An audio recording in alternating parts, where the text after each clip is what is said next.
네, 11주차 강의를 시작하도록 하겠습니다. 11주차에는 비뇨기계 우리가 해부생리를 10주차에 배웠었잖아요. 네, 11주차에는 비뇨기계 신체 사정에 대해서 배우도록 하겠습니다. 그래서 여기에 관련된 관어력 사정하는 거, 그 다음에 신체 검진하는 거, 그 다음에 검사 이런 것들이 뭐가 있는지. 그래서 비뇨기계 신체 사정에서는 이제 간호력을 사정을 하는 거를 어떻게 하고, 그 다음에 신체 검진을 어떻게 하고, 여기에 관련된 진단 검사에는 뭐가 있는지, 그래서 그게 세 가지에 대해서 이번 주 11주차 강의에서는 공부를 하려고 합니다. 여러분 교재는 챕터 22, 641페이지입니다. 641페이지. 교재 다 피셨죠? 여기에 굉장히 세세하게 잘 나와 있으니까 교재 보시면서 유임을 참조하시면서 공부를 해 주시길 바랍니다. 우리가 지난 시간에 비뇨기계 해부생리를 배웠고, 비뇨기계 구조랑 또 거기에 해당되는 기능들, 그죠? 비뇨기계에서 하는 기능들 이런 것들을 여러분들이 다 배우셨습니다. 그래서 그거를 생각하시면서 요 신체 사정 부분을 공부를 해 주시면 될 것 같습니다. 이해가 되셨죠? 네, 그러면 먼저 비뇨기계 신체 사정에 있어서 첫 번째 간호력 사정을 어떻게 해야 되는지 부분을 살펴보도록 하겠습니다. 간호력은 여러분이 잘 아시다시피 간호력에는 뭐가 있어요? 네, 주호소 사정하는 거 있죠. 간호력에서는 우리가 뭐뭐 사정을 해야 돼요? 주호소 현병력. 얘가 현병력이죠. 현병력을 사정을 해야 되고, 그 다음에 과거력을 사정을 해야 되고, 그 다음에 개인 사회력, 그 다음에 경제력도 사정을 해야 되겠죠. 그 다음에 가족력도 사정을 하고, 그 다음에 심리력도 사정을 해야 됩니다.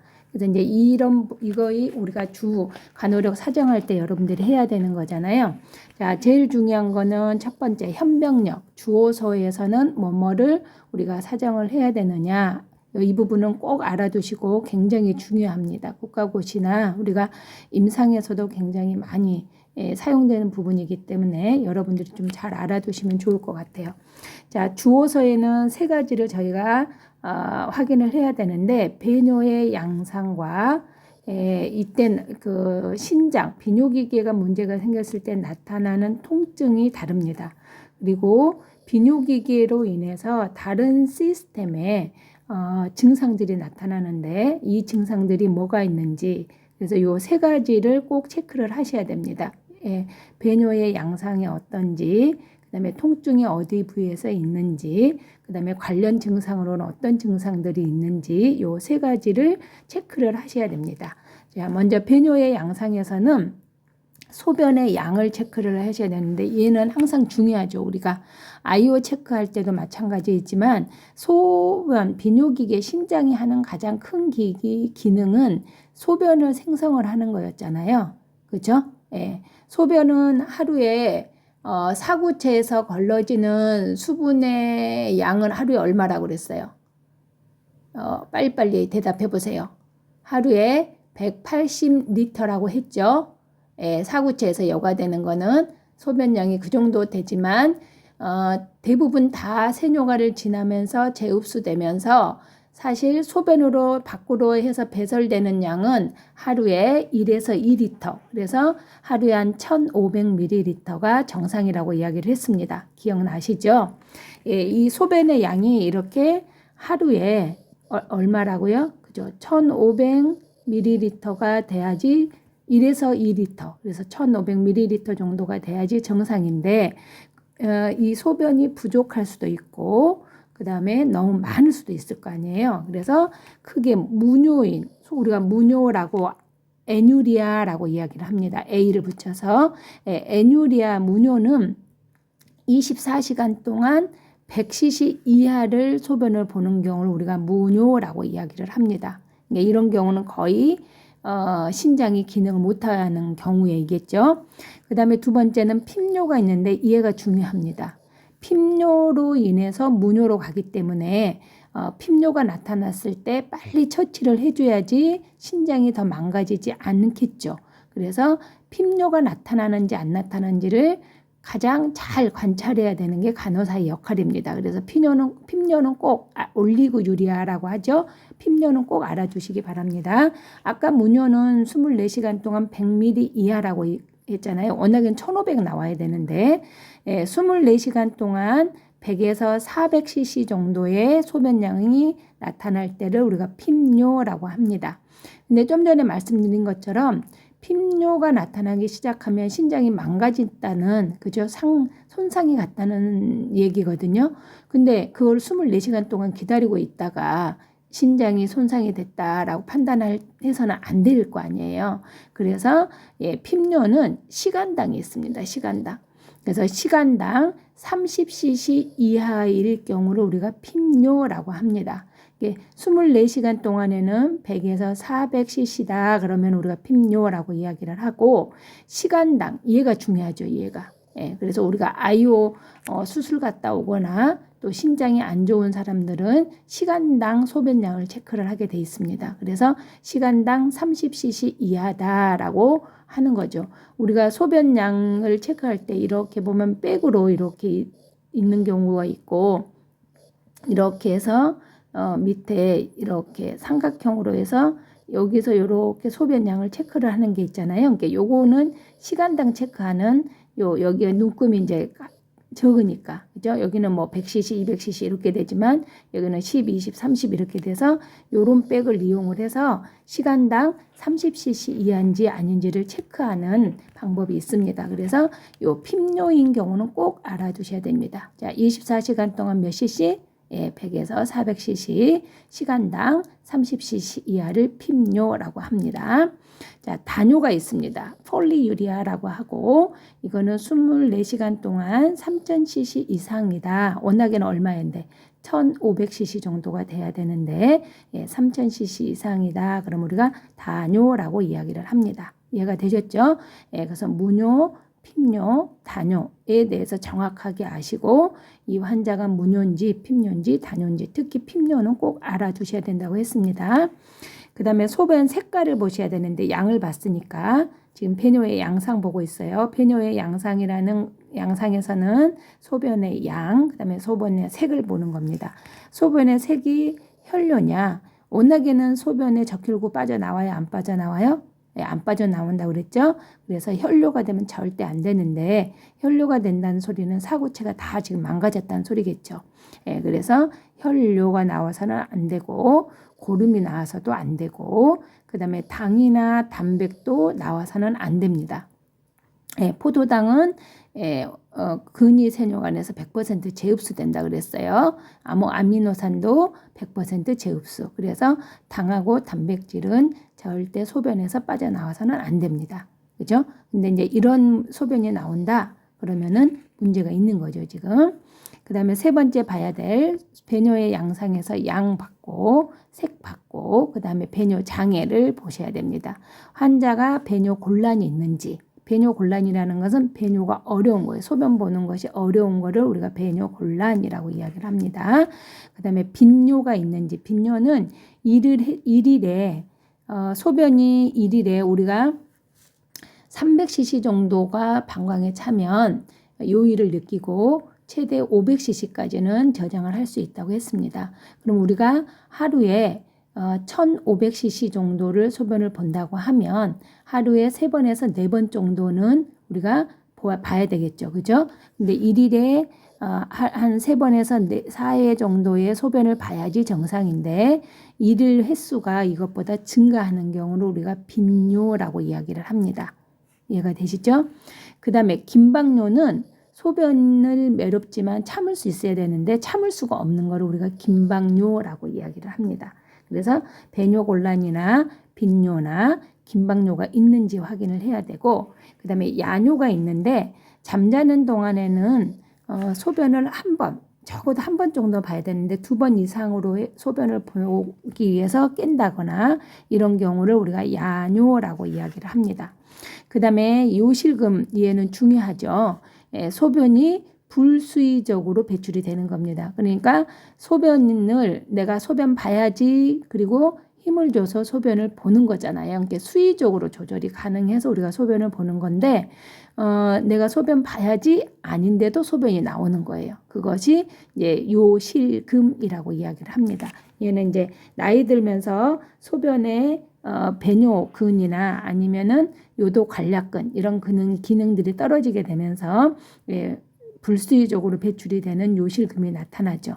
그래서 요실금은 따로 여러분들이 노인간호학에서 배우실 겁니다. 그래서 이제 요실금이 무엇인지는 좀 알아두시는 게 좋겠죠. 그 다음에 배뇨지연은 배뇨를 보려고 갔어요. 근데 소변이 안 나오고 계속 앉아 있어야지만 한참 후에 소변이 나오는 것을 우리가 배뇨지연이라고 이야기를 합니다. 여기가 되셨죠? 그래서 우리가 크게 소변 배뇨의 양상에서는 방금 말했던 것처럼 소변의 양, 색, 배뇨 장애 요 3가지를 꼭 체크를 하셔야 됩니다.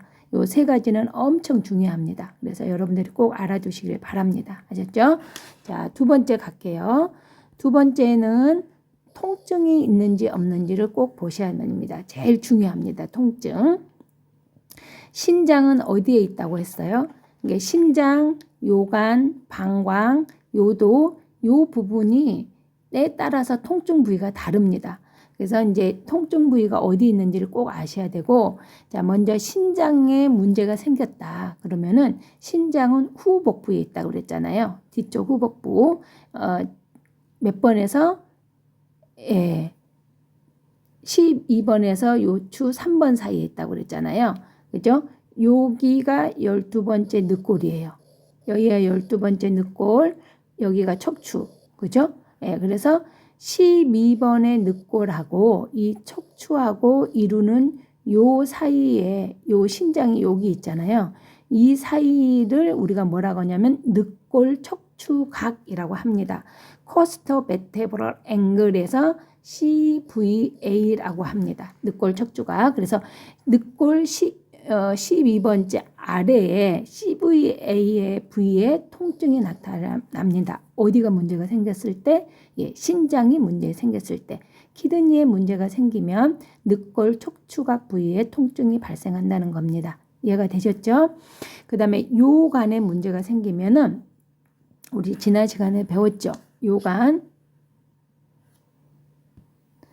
자, 여기가 키드니가 이렇게 2개가 있어요. 그죠?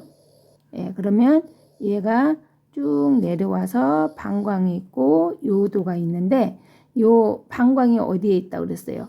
여기가 치골이죠. 치골. 치골 안쪽에 방광이 있고 이해가 요관이잖아요. 그래서 요관에가 문제가 생기면 아까 여기 신장이 있는 게 늑골 척추각 부분이잖아요. 그래서 늑골 척추각 부분으로 복부 아래를 지나서 이쪽 성기 쪽으로 방사되는 게 여기서부터 여기까지 여기에 통증이 발생을 합니다. 그래서 늑골 척추각에서부터 복부 아래를 지나서 성기 부분까지 방사되는 통증이 나타나는 경우는 요관에 문제가 생겼을 때 대부분 요관은 그죠? 석이죠, 석. 돌이 요석, 돌이 생겼을 때 이때 많이 통증이 요관에서 발생을 합니다. 그 다음에 방광은 방광염이 있을 때 많이 발생을 하는데 방광에 문제가 생겼을 때는 치골 상부 요 부분 있죠. 요 부분에 치골 상부 여기가 방광이 치골에 있는 부분이잖아요. 그래서 치골 상부 부분에 통증이 오게 됩니다. 그래서 그리고 요도 부분에 요도에 문제가 요도염이나 이런 거 생기면 요도 부위가 이제 발적이 생기면서 거기가 통증이 오겠죠. 그래서 비뇨기계의 위치에 따라서 통증 부위가 다르다는 거예요. 그래서 제일 중요한 거는 요 신장에 키드니에 문제가 있다. 그러면은 늑골 척추각 CVA 부분에 통증이 오는 거고 CVA는 요거 아까 말했던 요 부위. 그래서 여기를 손을 놓고 탁탁 치게 되면은 환자가 너무 아파해요. 이런 경우는 이제 신장에 문제가 생기는 겁니다. 그다음에 요가는 늑골 척추각부터 복부에서 요 아래로 방사되는 통증이 나오고, 방광은 치골 상부에 통증이 나타나는 겁니다. 되셨죠? 그러면 배뇨 양상, 그다음에 통증, 그다음에 관련 증상, 요 세 가지를 우리가 주어서 예를 들어서 본다 그랬죠. 비뇨기계는 사실 신장에서의 문제뿐만 아니라 다른 시스템에도 문제를 일으키게 되는데, 우리가 지난 시간에 배웠었잖아요. 우리가 요독, 독성을 배출시키는 기능이 있었잖아요. 우리가 지난 신장의 기능 중에, 그죠? 예, 독성 물질을 배출시키는 기능을 하는데, 이 독성 물질이 제대로 배출이 안 되는 경우에는 위장계의 문제를 동반을 해요.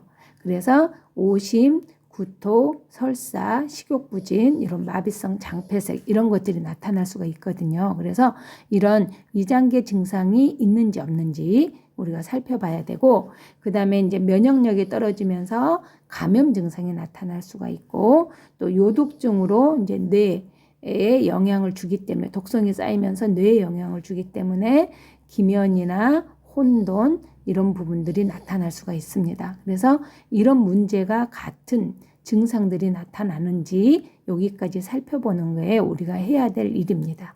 이해가 되셨죠? 네. 그래서 크게 지금 우리가 간호력 사정에 있어서 주어서 세 가지 했습니다. 배뇨의 양상, 통증이 어디서 나타나는지, 관련 증상이 뭐가 있는지, 이 세 가지를 보는 겁니다. 이해가 되셨죠? 자, 그 다음에 두 번째 우리가 사정해야 될 게 과거력입니다. 과거력에서는 우리가 기존에 비뇨기계 문제로 입원한 경력이 있는지, 그 다음에 비뇨기계로 앓은 질병이 있는지, 그죠? 예, 그 다음에 약물로 어떤 약을 먹고 있는지, 이런 부분들을 체크를 하는 거고, 그 다음에 이제 알레르기가, 그죠? 예, 알레르기가 있는지 없는지, 약물에 대한 알레르기, 그 다음에 다른 알레르기 문제가 있는지 없는지, 이런 것들을 보는 게 과거력이죠. 약물로 신장의 문제를 일으킬 수 있는 약물이 대부분, 항생제들은 대부분 신장에 무리를 줍니다. 그래서 항생제를 먹는 환자들은 꼭 신기능을 검사를 해봐야 되는 거고, 특히 또 이제 NSAID 계통 있죠. 예, 우리가 비마약성 진통제 있죠. 마약도 문제를 일으키지만 비마약성 진통제 같은 경우도, 이런 경우도 이제 사구체의 문제를 일으키고, 특히 아세트아미노펜 같은 경우는 신장암 같은 거를 일으킬 수가 있습니다. 그래서 비뇨기계에 영향을 주기 때문에 여러분들이 잘 이런 약물을 복용한 과거력이 있는지 꼭 확인을 해 주셔야 되고, 그 다음에 감염, 연쇄성 감염이나 당뇨나 고혈압, 전신 홍반성 난창, SLE죠. 이런 질환을 가지고 있는 환자들은 요 신장의 문제를 일으킬 수가 있어요. 그래서 이런 문제가 있는지 없는지를 꼭 확인을 해봐야 됩니다.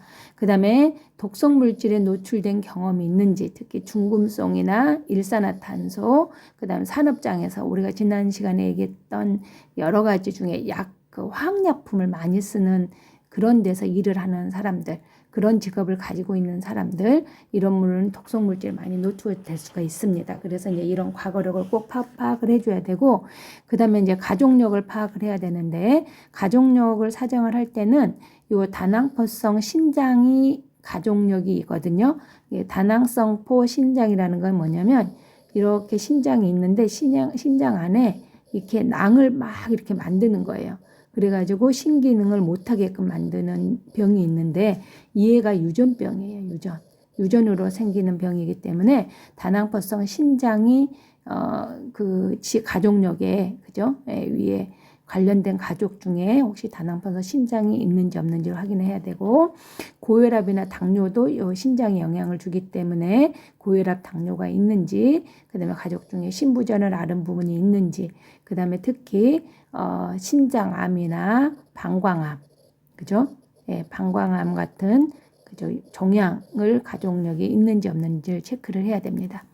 그 다음에 개인 사회력으로 직업이 어떤 아까 이야기했죠. 독성 물질이 많이 노출되는 그런 직업을 가지고 있지는 않는지, 그다음에 스트레스를 많이 받는 직업은 아닌지, 그다음에 음주 흡연은 요 신기능에 영향을 줍니다. 그래서 음주 흡연을 어느 정도 하는지, 그다음에 특히 시기도 영향을 주거든요. 그래서 고지방 시기 같은 경우는 신장암을 일으킨다고 합니다. 그래서 이런 고지방 시기를 먹고 있는지, 아니면은 어떤 다른 짜고 매운 그런 식성을 가지고 있는지 이런 것들도 꼭 조사를 해야 됩니다. 그 다음에 심리력으로 불안, 우울증이 있는지 이런 것까지를 체크를 해야 됩니다. 그래서 이제 일반적으로 우리가 간호력 사정하는 부분들이 뭐가 있는지를 요 간호력 사정 부분에서 체크를 하셔야 됩니다. 이해가 되셨죠? 자, 이제 간호력 사정을 했으면 다음부터는 신체 검진을 보겠습니다. 우리가 3가지 보기로 했죠. 간호력 사정, 신체 검진, 진단 검사. 그래서 두 번째는 신체 검진 부분을 보겠습니다. 신체 검진은 시진, 청진, 타진, 촉진 요 4가지를 하는 게 신체 검진이죠. 근데 여기서는 제일 중요한 게 타진입니다. 타진.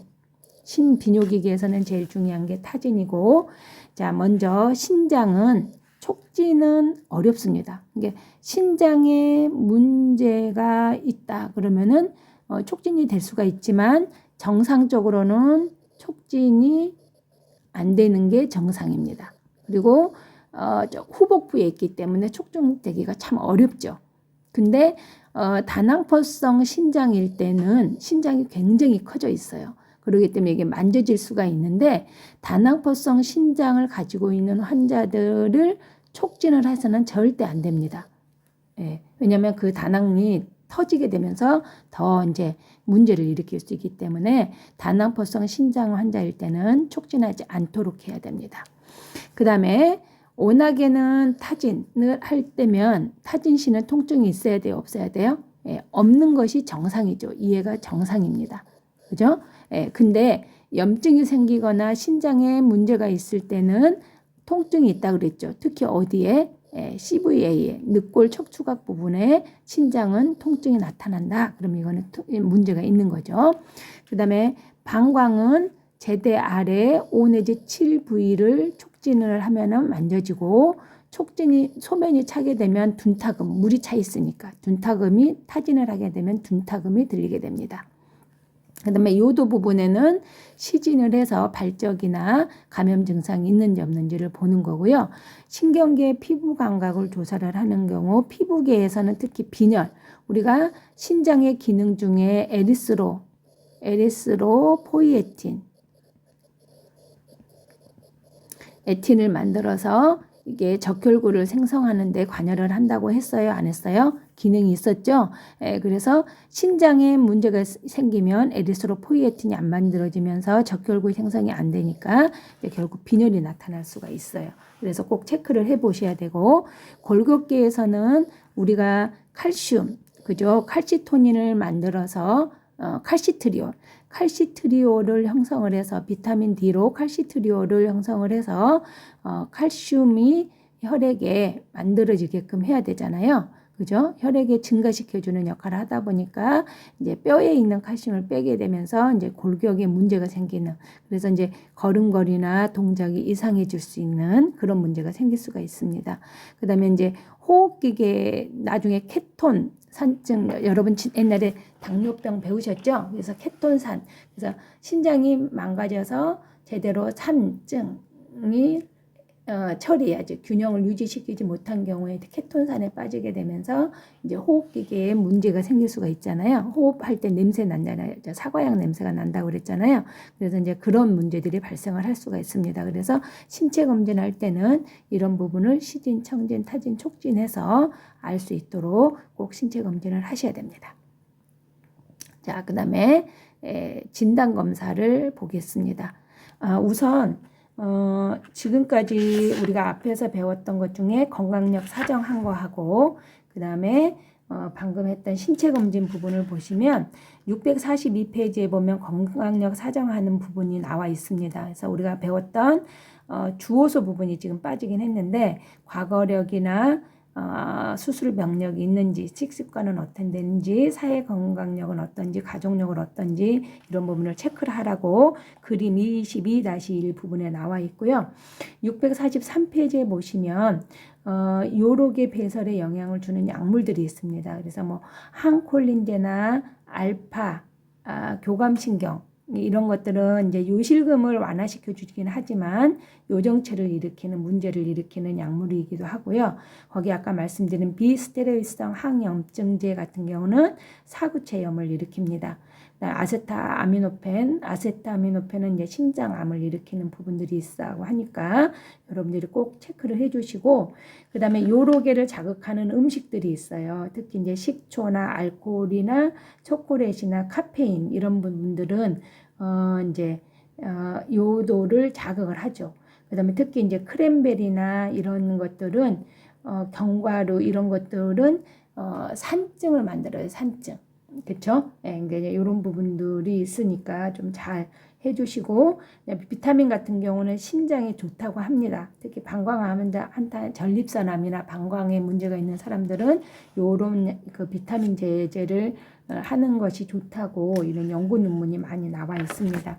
그리고 그 뒤에 보면 644페이지에 보면 현재 건강력 주호소 부분 아까 말씀드린 배뇨의 양상, 그 다음에 통증, 그 다음에 거기에 관련 증상 이런 부분들이 있는지 없는지 체크하는 것이 그림 22-2에 나와 있습니다. 그래서 여기에 설명이 제대로 잘 나와 있고요.